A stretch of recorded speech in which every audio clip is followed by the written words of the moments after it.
La fille gâtée d'un homme riche s'attire des ennuis à cause de la drogue et des mauvais hommes, alors son père la met à la porte, mais un an plus tard, elle laisse un bébé sur le pas de sa porte. Felicity Lancey avait l'habitude d'obtenir ce qu'elle voulait, et son père savait que tout était de sa faute.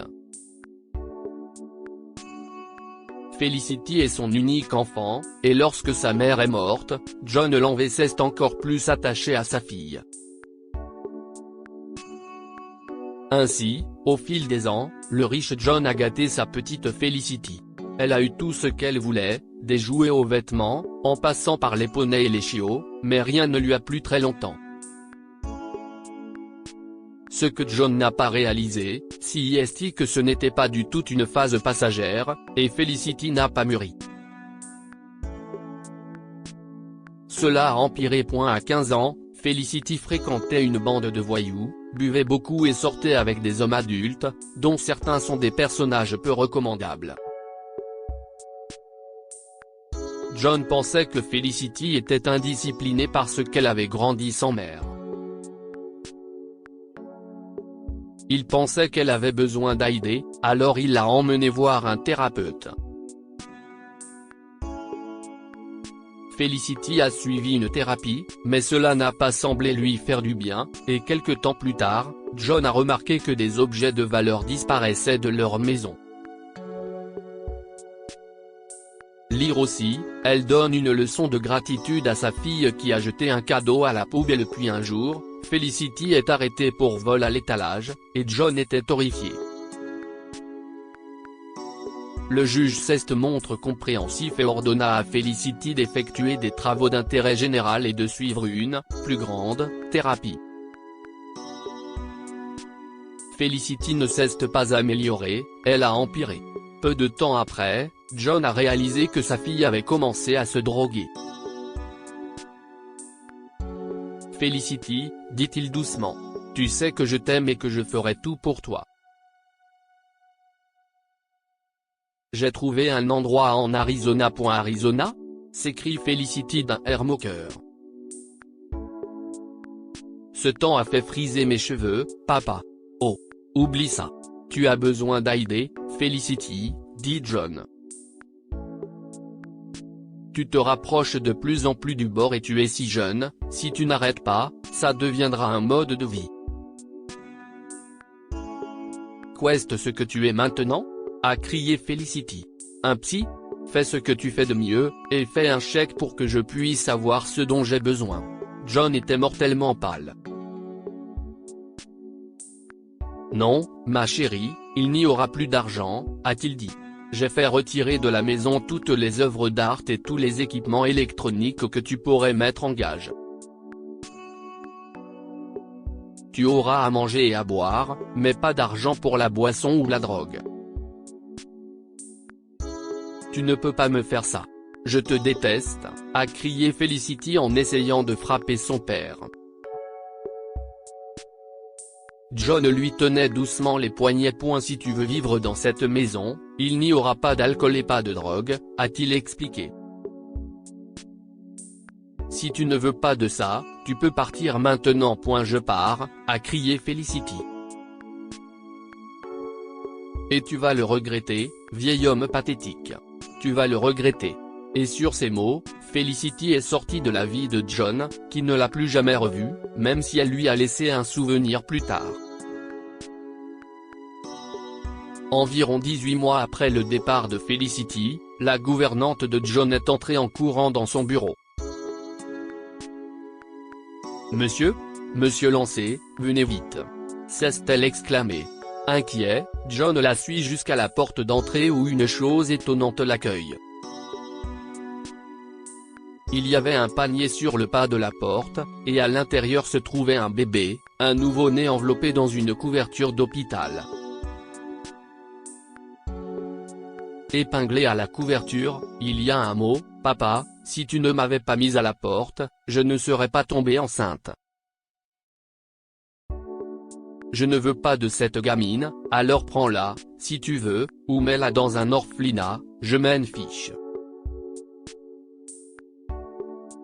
John était stupéfait. Il s'était toujours dit que les problèmes de Felicity étaient dus à son alcoolisme et à sa toxicomanie, mais maintenant il voyait que c'était ce qu'elle était vraiment. Il a baissé les yeux sur le petit bébé et a souri. Peut-être que tu es ma deuxième chance, et cette fois, je vais faire les choses correctement, a-t-il dit. John a appelé sa petite fille Hope et il l'a aimée tendrement. Hope grandit en étant aimante, gentille, douce et dévouée à son grand-père.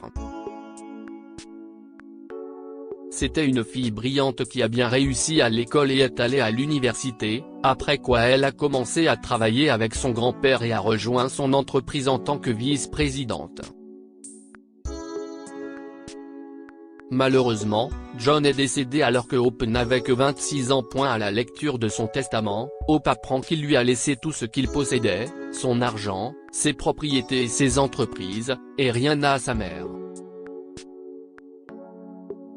Lire aussi, histoire du jour, le fils du propriétaire d'un magasin insulte une vieille femme. Hope est brisée par la perte de son seul parent, et c'est à ce moment-là que Felicity passe à l'action.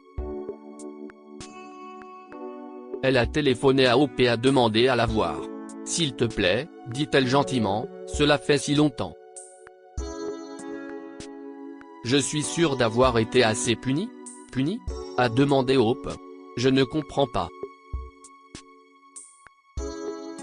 « Eh bien, papa ne voulait pas me laisser te voir, » a dit Felicity en larmes. « Il a dit que j'avais une mauvaise influence. Et j'admets que j'avais une vie de fou, mais j'ai changé. »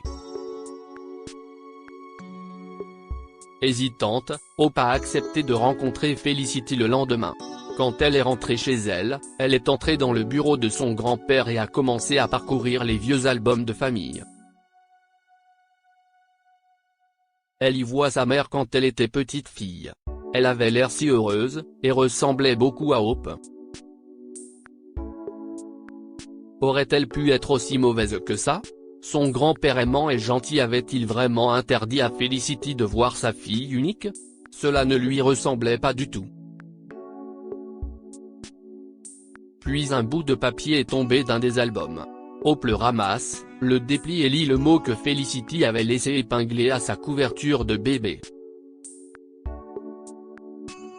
Alors, a-t-elle chuchoté, si est-ce ce que tu es. Le lendemain matin, lorsque Felicity est entrée dans le bureau de Hope, elle était souriante. « Mon bébé », s'est-elle écriée en tendant les bras, mais Hope s'est reculée et a souri de manière tout aussi charmante. « Bonjour, Felicity, a-t-elle dit. Je suis ravie de te rencontrer. » Felicity était un peu confuse mais elle a gardé son calme. « Tu es si jolie », s'est-elle écriée et elle s'est assise sans qu'on le lui demande. Elle a regardé autour d'elle. L'entreprise a l'air de très bien marcher. « Oui, dit Hope. Nous continuons à faire des bénéfices, ce qui, dans le contexte économique actuel, tient un peu du miracle. »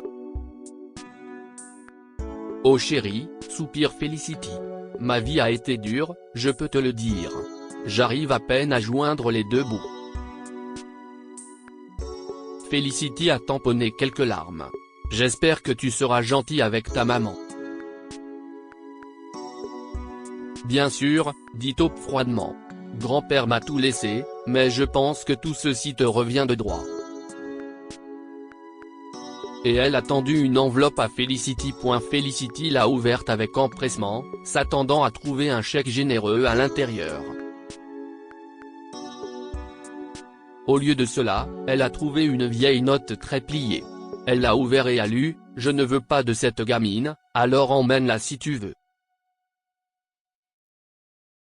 Elle releva la tête et croisa le regard de sa fille. « Tu n'es pas ma mère, » a dit Hope. « Tu ne l'as jamais été, alors prends ce que tu m'as donné et va-t'en. » Felicity n'a plus jamais essayé de contacter sa fille. Que pouvons-nous apprendre de cette histoire? Vous ne pouvez pas aider quelqu'un qui ne veut pas être aidé. John a essayé d'aider Felicity encore et encore, mais tout ce qu'elle voulait, c'était qu'il lui permette de vivre comme elle le voulait. Être une mère, ce n'est pas seulement donner la vie. Felicity voulait s'approprier l'amour et la loyauté de Hope pour en tirer profit, mais elle a oublié que ce que l'on donne est ce que l'on obtient. Partagez cette histoire avec vos amis. Elle pourrait égayer leur journée et les inspirer. Abonnez-vous à Mon Mama sur Google News.